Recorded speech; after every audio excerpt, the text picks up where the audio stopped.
Space में सबसे पहले लाइका गई थी। उसकी कहानी रुला देने वाली थी। सबसे पहला बंदर हैन था, उसे स्पेस में भेजा गया था। उसकी कहानी सुनकर भी आंखों में आंसू आ जाते हैं। इस बात में कोई शक नहीं कि इंसानों के स्पेस में जाने से पहले बहुत से जानवर स्पेस में गए थे, मगर क्या आपने कभी इंसानों का स्पेस में खो जाने की बात को सुना है? जाहिर सी बात है, बहुत सी खबरें आती रहती हैं और आपने सुना ही होगा जिसमें इंसान स्पेस में खो जाते हैं। नाजरीन, सोवियत यूनियन एक स्पेस कंपनी है जिसके बहुत से लोग स्पेस में गए थे, मगर सब ये मानते हैं कि यूरी गागरिन इस दुनिया के पहले आदमी थे जो स्पेस में गए थे, मगर पक्के तौर पर किसी को भी नहीं पता। मैं इनके बारे में बात नहीं करूंगा, बल्कि एक औरत की कहानी सुनाऊंगा जो स्पेस में गई थी और वहां जाने के बाद उसके साथ आखिर ऐसा क्या हुआ कि वो कभी लौट कर ही वापस नहीं आई। नाजरीन, इस वीडियो के कमेंट बॉक्स में आप चूज मी लिखकर आगे अपना कमेंट लिख सकते हैं और अगली वीडियो में आपको शाउट आउट मिलेगा। इस दुनिया में स्पेस में जाने के बहुत से वाकयात हैं। जैसा कि एक स्कैंडल सामने आया था कि अमेरिका ने बहुत से खलाबाजों को उठा लिया है और उन्हें कहा है कि एक ऐसी टेक्नोलॉजी बनाओ कि अमेरिका सबसे पहले चांद तक जा सके।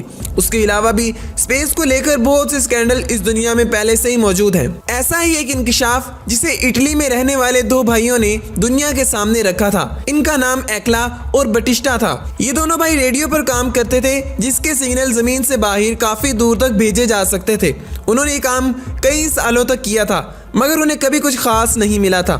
मगर फिर नवंबर 1963 में उन्होंने एक दिन बहुत ही अजीब सिग्नल सुना। ये सिग्नल बिल्कुल बाहर की दुनिया से आ रहा था। उन्होंने इस सिग्नल को क्लियर किया तो जब उसे समझने के काबिल हुए तो वो हैरान हो गए। उस सिग्नल में एक औरत की आवाज़ थी जो कि काफ़ी ज़्यादा डरी हुई थी और दर्द से कराह रही थी।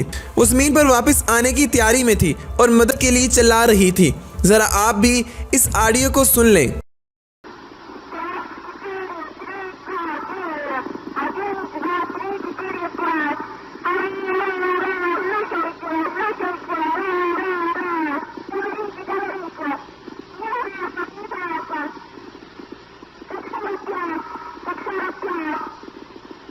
बहुत से लोगों ने कहा कि ये वो औरत है जिसे सबसे पहले स्पेस में भेजा गया था। साथ ही ये भी कहा कि वो स्पेस में तो पहुंच गई थी, मगर वापस आते वक्त उसको मुश्किलात का काफ़ी ज़्यादा सामना था। दरअसल उसके कैबिन का कूलिंग सिस्टम बिल्कुल ख़राब हो चुका था और उसके कैबिन में आग लग गई थी और वो औरत उसी वक्त मर गई थी। इन दोनों भाइयों को इस कारनामे पर नासा ने अपने पास भी बुलाया और इनकी बहुत ज़्यादा तारीफ भी की गई थी। इस रिकॉर्डिंग का मिलना सोवियत यूनियन कंपनी के लिए बहुत बड़ा कारनामा था। ये मिशन 1960 में किया गया था। ये मिशन बुरी तरह से नाकाम हुआ था और स्पेस में जाकर सारा का सारा गड़बड़ हो गया था। इसलिए जब कंपनी को खबर हुई कि इनका मिशन फेल हो चुका है तो उन्होंने ज़मीन से इसके सारे के सारे प्रूफ मिटा दिए थे।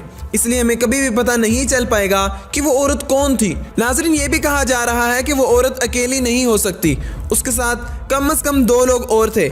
इसलिए ये कोई नहीं जानता कि सोवियत यूनियन के भेजे हुए खलाबाज कहाँ गायब हो गए थे। अब तक तो ये सूरज के बहुत पास जाकर जल भी चुके होंगे। जैसे उस औरत की आवाज़ से पता चलाया गया था कि उसके कैबिन में आग लग गई थी, उस लिहाज से तो उस औरत का जिस्म और उसका कैबिन राख बनकर स्पेस में बिखर गए होंगे।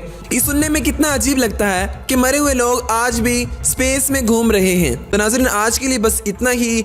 मिलते हैं अगली किसी ऐसी अच्छी सी वीडियो में। अगर आप हमारे YouTube चैनल मोहसिन टीवी पर नए हैं तो इसे सब्सक्राइब करना मत भूलिएगा, क्योंकि हम यहाँ पर लाते रहते हैं आपके लिए इसी तरह की अच्छी वीडियोस। मिलते हैं अगली किसी ऐसी अच्छी सी वीडियो में। अपना बहुत बहुत ख्याल रखिएगा। अल्लाह निगहबान।